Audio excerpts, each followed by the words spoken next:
Jalan-jalan pergi ke kali. Cakep. Dia nyangka nemu bolu basi. Cakep. Bukankah hari ini cerah sekali, cocok sekali untuk presentasi? Kami dari kelompok 1 pada kesempatan hari ini akan mempresentasikan sebuah materi yang berjudul Pemberontakan PKI di Madiun pada tahun 1948. Tapi sebelum itu, tak kenal maka tak sayang. Izinkan kami memperkenalkan diri kami terlebih dahulu. Nama saya Hari Harjita sebagai moderator. Di samping saya ada Siti Nuraini sebagai presenter latar belakang dan tujuan dari pemberontakan PKI, dan setelahnya ada Marsyanda dan juga Lakeisha sebagai presenter awal gerakan dari pemberontakan PKI. Lalu di sampingnya ada Melianti Putri sebagai presenter strategi PKI dan juga FDR, dan terakhir ada Naysila Meliani sebagai presenter akhir dari pergerakan PKI. Tanpa basa-basi lagi, mari kita mulai presentasi hari ini. Pernah gak sih kalian bertanya-tanya bagaimana suasana ketika perlawanan antara pemerintah dengan kaum PKI? Dapat terlihat dari salah satu foto rekreasi kami menggambarkan suasana dari perlawanan tersebut. Di situ juga terlihat ada logo dari PKI. Logo PKI ini tuh terdapat sebuah palu yang saling menyilang dengan bersama arit. Mengapa sih menggunakan logo itu? Nah, logo PKI ini tuh menggambarkan kerjasama antara kaum buruh dengan kaum petani yang saling kerjasama membentuk PKI untuk menurunkan pemerintahan Indonesia. Kalian pasti bertanya-tanya, mengapa sih kejadian seburuk ini tuh dapat terjadi di Indonesia? Dan apa alasan dibalik itu?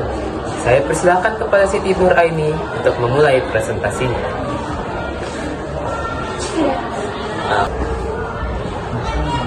Beberapa hal yang melatar belakangi terjadinya pemberontakan PKI di Madiun. Yang pertama, jatuhnya Kabinet Amir Syarifuddin. Yang kedua, terbentuknya Front Demokrasi Rakyat. Yang ketiga, kedatangan Musa dari Uni Soviet. Yang keempat, kritik terhadap kebijakan Kabinet Hatta.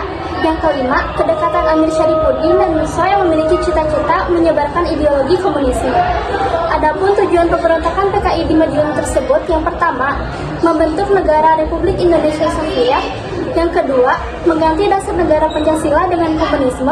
Yang ketiga, mengajak para petani dan buruh untuk melakukan pemberontakan. Terima kasih Siti Nuraini atas materinya. Nah, kalian pasti bertanya-tanya, bagaimana awal pergerakan dari PKI? Saya persilakan kepada Marsyanda dan juga Lakeisha untuk menyampaikan materinya.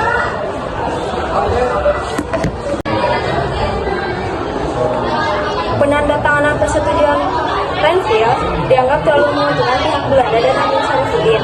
Sebagai pihak yang menandatangani persetujuan tersebut, dianggap bertanggung jawab atas kerugian yang dialami Indonesia. Karena dianggap merugikan, Amir Syarifuddin dicopot sebagai Perdana Menteri Indonesia. Akibatnya, beliau menjadi pihak oposisi kebijakan pemerintah. Untuk memperkuat oposisinya, Amir Syarifuddin membuat Front Demokrasi Rakyat yang didukung oleh organisasi komunis dan sosialis.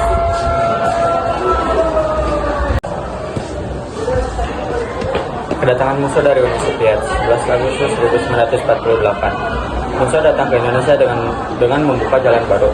Musa menginginkan dibentuknya kerjasama yang dipimpin oleh kaum sosialis dan komunis, organisasi sosialis dan komunis melebur menjadi satu dalam PKI, termasuk FDR, Front Demokrasi Rakyat. Terima kasih Marsyanda dan Lakeisha atas penyampaian materi mereka.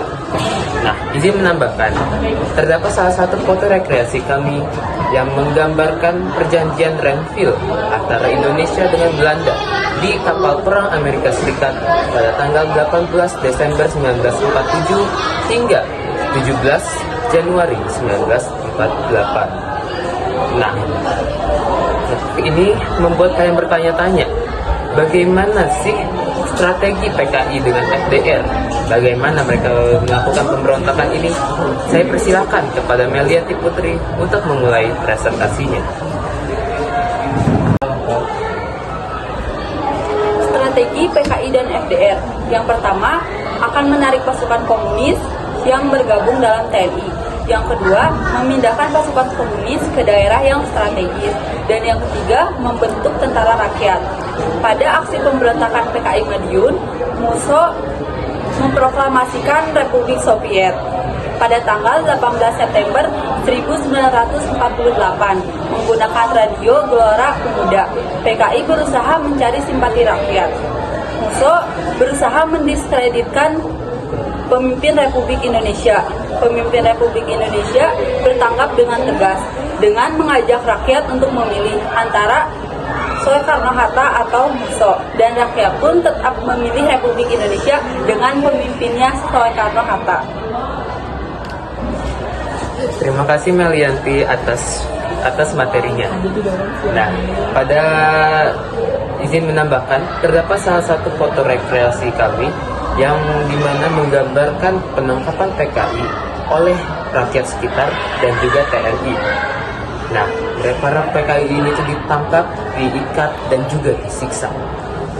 Materi yang terakhir yang akan kita bahas adalah yang membuat kalian bertanya-tanya, bagaimana akhir dari pemberontakan PKI ini? Oleh karena itu, saya persilakan kepada Naysila untuk memulai presentasinya.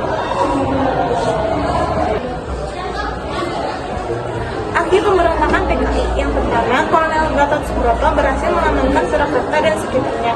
Yang kedua, penyerangan Madiun dipimpin oleh Kolonel Sodikin dan Kolonel Supono. Yang ketiga, Kolonel Ahmad Nasution menggantikan Jenderal Sudirman yang sedang jatuh sakit untuk pimpinan penugasan pemberontakan.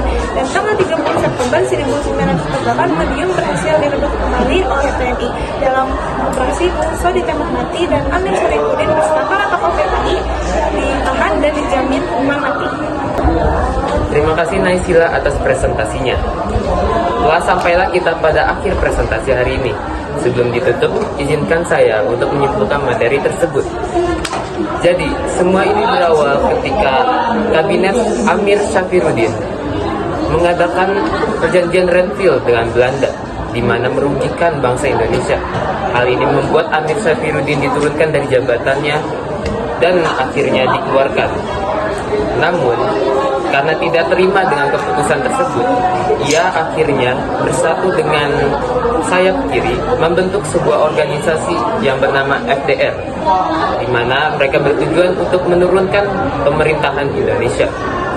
Lalu, suasana semakin memanas ketika Musso, seorang komunis Indonesia yang pernah belajar ke Uni Soviet, datang dan bersatu dengan FDR, membujuk para buruh dan juga petani membentuk sebuah organisasi PKI, di mana mereka bertujuan untuk mengubah ideologi bangsa Indonesia. Lalu, karena Indonesia melihat pergerakan PKI sebagai pemberontakan, sehingga mereka menurunkan militer untuk menangani pemberontakan tersebut. Dengan mendatangi mereka di pusat mereka, yaitu di Madiun, mereka melaksanakan gerakan operasi militer 1. Dalam 2 pekan, mereka berhasil menjatuhkan PKI, dan pada tanggal 30 September 1948. Lalu, pada tanggal 31 Oktober 1948, dinyatakan meninggalnya Musso ditembak mati ketika sedang sembunyi di kamar kecil. Sekian dari kelompok kami. Mohon maaf apabila ada kesalahan kata ataupun kekurangan materi.